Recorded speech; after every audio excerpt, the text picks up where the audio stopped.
me ask you this. To me, this is a really interesting question as it relates to leadership. I think this is my 31st or 32nd podcast, and I've talked to some unbelievable people.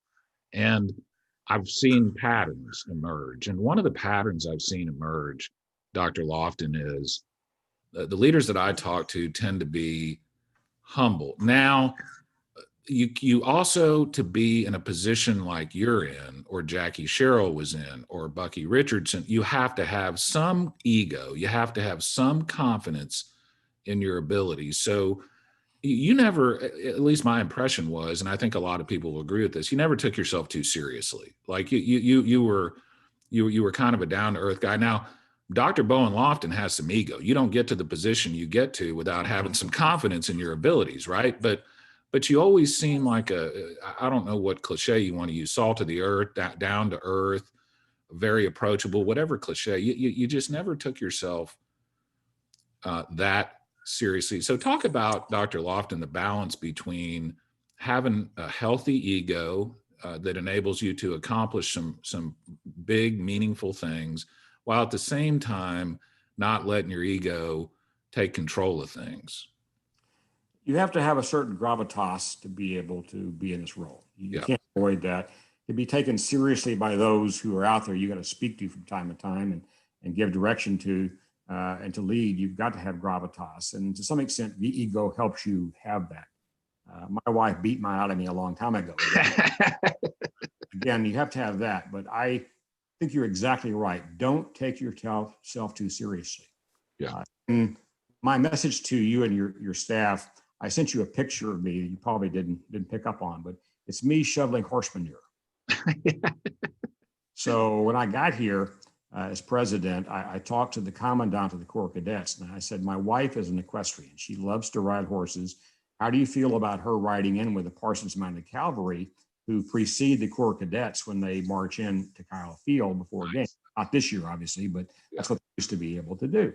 And the commandant at the time was a retired 3-star general. He said, sir, you can't do that. It would demean the office of the president for you to allow your wife to ride in there and for you to get down from the reviewing stand, pick up a shovel and pick up the horse manure her horse put out while she rode in front of you. Sir, it is the office of the president.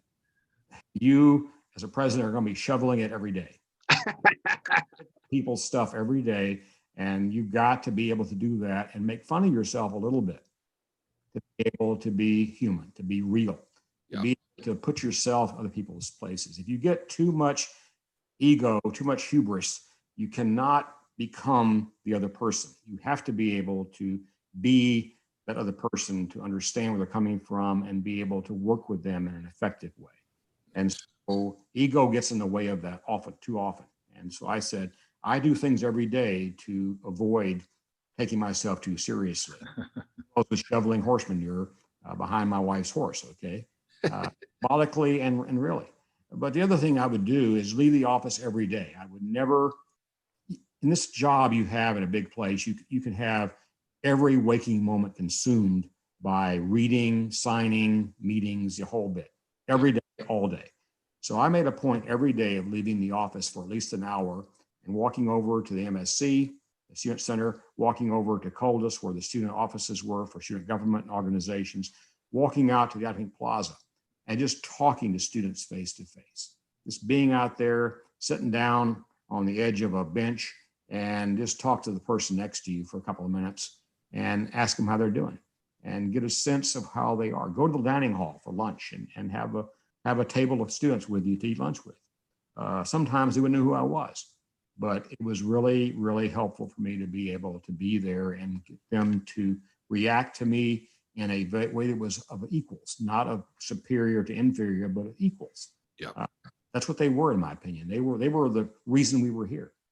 A final comment would be this: it's so easy in these jobs to get consumed by the mechanics of the job. You forget why you're here.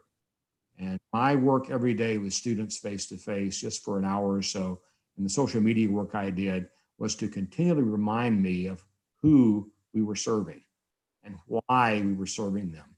Yeah. It's too easy to forget. Your staff will consume you. Your schedule drives you, not you the other way around. You get driven by your schedule. It controls you. You got the governor, you've got the board, you've got major donors, you've got all these problems to solve out there.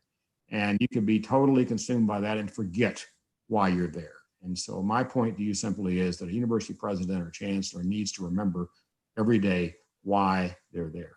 There's another pattern. I was talking to the district attorney at Correll County, Dusty Boyd, and he made the comment. He said, and I'm paraphrasing, he said, you know, I know this show is called Lessons from Leaders, but he goes, I really think it should be called Lessons from Servants in a way. He goes, I consider my job to serve the people that voted me. And so what I've heard from a lot of different people that I've talked to, Dr. Loftin, is that what you just talked about, at the end of the day, if you're in a position of leadership, are you in it for yourself, or are you in it to serve the people you've been appointed to serve? And, you know, it's like these Marine Corps combat officers I've talked to.